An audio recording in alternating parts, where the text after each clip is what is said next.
सबसे पहले आपको खबर देंगे, भारत को पाकिस्तान पर हमले की गलती का खमियाजा भुगतना होगा। वजीर आजम शहबाज शरीफ ने कौम से खिताब में वाज़ेह किया है कि शाहीनों ने 1 घंटे की फजाई जंग में बढ़तरी साबित कर दी। शाहीनों ने ऐसी ज़रबे लगाई कि भारत भूल नहीं सकेगा। उन्होंने मुसल्लह फ़ौज को खराज तहसीन पेश किया और शहीदों के खून के एक एक कतरे का हिसाब लेने का ऐलान भी कर दिया। भारत ने जारियत करके जो फाश गलती की, उसका खमियाजा अब उसे ज़रूर भुगतना होगा।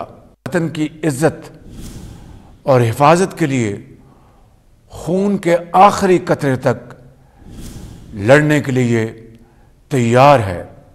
मेरे अजीज़ हमवतनों, गुज़श्ता रात पूरी दुनिया ने देख लिया कि अददी एतबार से कई गुना बड़े दुश्मन को घुटने टेकने में सिर्फ चंद घंटे लगे।